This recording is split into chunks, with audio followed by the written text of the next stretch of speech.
It's Gunvor time! Hello people and welcome back to another video.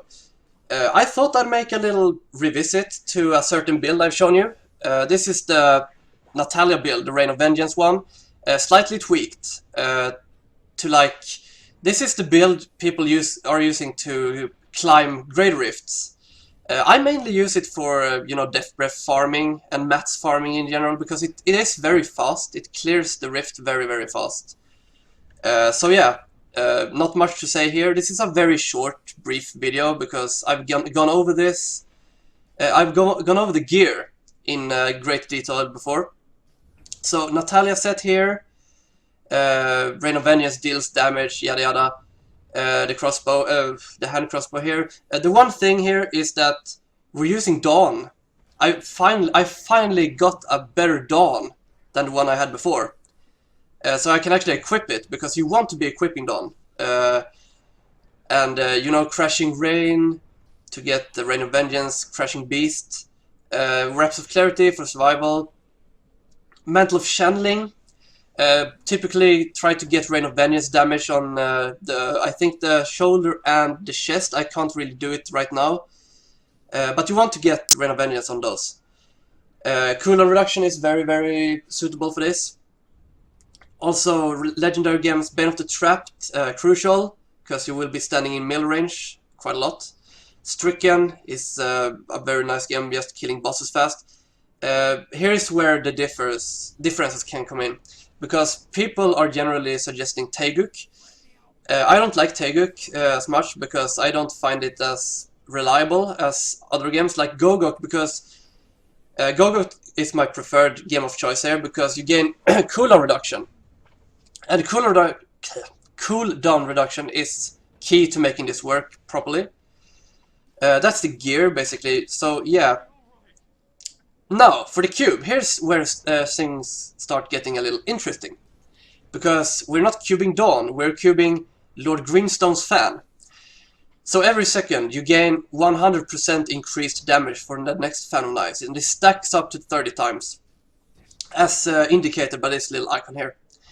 So what this means is that you rely heavily on the fan of knives to make some insane crits, and we'll be using the hexing pants of Mr. Yan, because this is a very mobile build.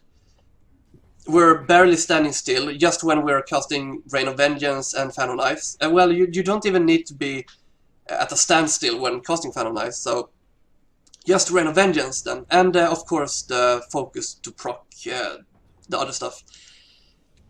Convention of Elements. This is like probably one of the most important items to making this viable. Well, not viable, but to make it as good as it can get. So that's the items here. The skills. I'm using Evasive 5 Focus to generate Hatred and to proc my Bracers, as well as the Focus Ring, because we'll be using the Focus Restraint here. Drifting Shadow on the Strafe, because we're not using the what's it called, the other crossbow that grants the rune.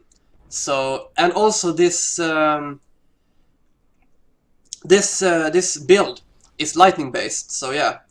We'll be using Fan of Knives Pinpoint Accuracy, because this increases the damage of your Fan of Knives, like the weapon damage. Also, it gives it lightning damage.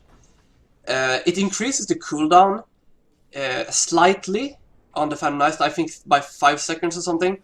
But that's not really a big issue, because you're mostly waiting anyway to build up your stacks on your Fan of Knives. Also, you probably got some cooldown reduction already, so it's probably down to like 10 seconds anyway.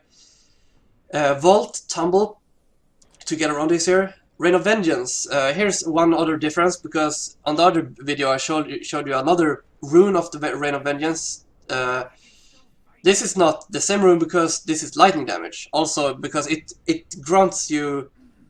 Well, not grants you, but it fires like a massive circle of arrows. Like, it's a huge-ass AoE. But mainly, your main damage comes from your belt.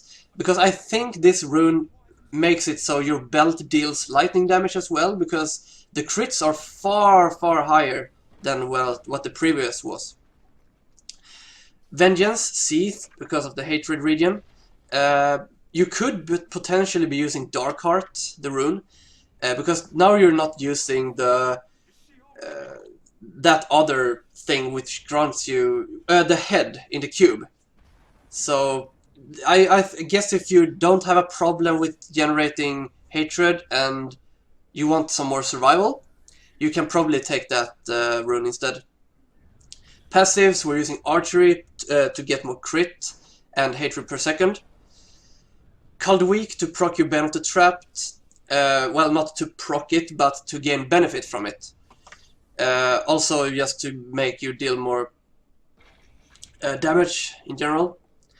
Awareness to save you from death once. This is pretty crucial to, you know, doing greater rifts, higher greater rifts even.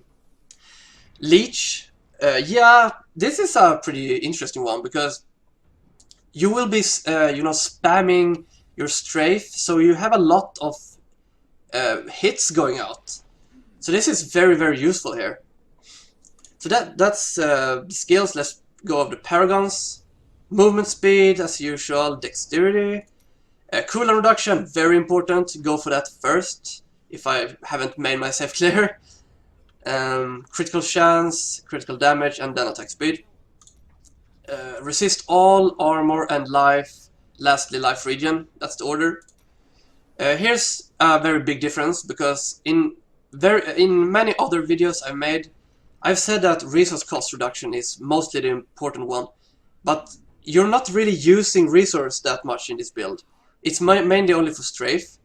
The other things doesn't really use resources, so I would go for area damage first, then maybe life on hit, and then go for resource cost, and lastly gold find.